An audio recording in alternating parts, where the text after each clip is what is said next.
మన హిందీకి ఒక లిపి, సాంస్క్రిట్కి ఒక లిపి, తెలుగుకి ఒక లిపి లాగా ఈ ఎలక్ట్రికల్లో ఇది ఒక లిపి. ఏం జరుగుతుంది, అక్కడ ఏముందనేది రాయడానికి, చూపించడానికి ఇదొక లిపిలాగా వాడతాము.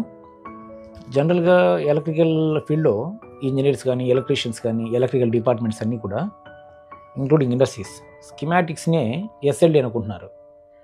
ఎస్ఎల్డి ఇవ్వండి అని అంటారు. ఎస్ఎల్డి అని అంటే ఎస్ఎల్డి షేర్ చేశాను అనుకోండి, అరే ఎస్ఎల్డి అడిగాను నేను, మీరేంది ఇదే పంపించారు అని అంటున్నారు. చాలామంది ఇంజనీర్లు అడుగుతున్నారు ఈ క్వశ్చన్ని. ఎస్ఎల్డికి స్కీమాటిక్స్ ఇంజనీర్లకి చాలామందికి తెలియట్లేదు. యాక్చువల్గా మరి ఏది బెటర్ అంటే ఎస్ఎల్డి అనేది అల్టిమేట్, ప్రపంచవ్యాప్తంగా అలాగ ఉంటుంది. మీరు ఎస్ఎల్డి కనుక ఒక మీ బిల్డింగ్కి ఎస్ఎల్డి పెట్టుకున్నారంటే ఎవ్వడు ఇంజనీర్, ఏ ఇంజనీర్ వచ్చినా దాన్ని అర్థం చేసుకోగలరు, దాన్ని హ్యాండిల్ చేయగలుగుతారు, రీడ్ చేయగలుగుతారు. అదే స్కీమాటిక్ అనేది నేను ఒకలాగా రాస్తాను, ఇంకొకరు ఇంకోలాగా రాస్తారు. నా ప్రాజెక్ట్కి నేను అన్ని స్కీమాటిక్స్ ఇస్తాను, నా స్కీమాటిక్స్ ఇంకొకరికి అర్థం అవ్వకపోవచ్చు, బట్ ఎస్ఎల్డీస్ అందరికీ అర్థమవుతాయి. చిన్న దీన్నే ఉదాహరణ డీటెయిల్గా చెప్పాలంటే, ఇక్కడ ఇది ట్రాన్స్ఫర్ స్విచ్,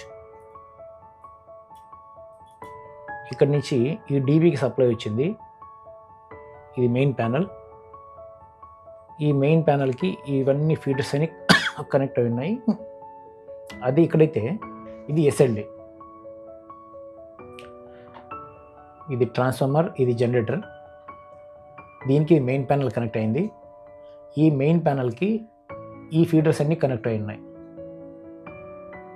ఈ డీబీని ఇక్కడ స్టార్ట్ అయింది, ఇలా వచ్చి ఇలా పోతుంది, ఈ సప్లై ఇలా పోతుంది. సప్లైకి ఇవన్నీ ట్యాప్ అయినాయి అని అర్థం. ఈ యారో మార్క్ ఉంటే ఇంకా కంటిన్యూషన్ ఉంది, ఈ సర్క్యూట్ ఇంకా కంటిన్యూ అవుతుంది.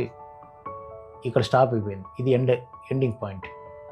సో అలాగే తర్వాత మళ్ళీ ఇంకో డ్రాయింగ్లో ఈ నెక్స్ట్ పేజీలో ఈ ఫీడర్కి, ఈ ఫీడర్ ఇక్కడ వస్తుంది, ఈ ఫీడర్ మీద ఏమేమి లోడ్స్ ఉన్నాయో ఇవన్నీ ఇక్కడ చూపిస్తారు. సో ఇది చాలా సింపుల్గా ఉంటుంది, కొంచెం నేర్చుకోవడం కష్టం, కానీ ఒక్కసారి నేర్చుకుంటే దీన్ని ఎవరైనా ఈజీగా అర్థం చేసుకోగలరు. నా రికమెండేషన్ అందరూ ఎస్ఎల్డి చూడడం నేర్చుకోండి. ఇంకొక వీడియో చేస్తాను, ఎస్ఎల్డీలో ఏముంటాయి, ఎలాగ డీటెయిల్గా ఏ విధంగా రీడ్ చేయాలనేది చెప్తాను. తర్వాత స్కీమాటిక్ ఎలా ఉంటుంది, నా స్కీమాటిక్స్ ఎలా ఉంటుంది నేను చెప్తాను. ఇంకొక స్కీమాటిక్ ఎలాగే ఉండొచ్చు, ఇంకోలాగా ఉండొచ్చు. సో ఎస్ఎల్డి అయితే మీకు అందరికీ ఉపయోగపడుతుంది. Thank you.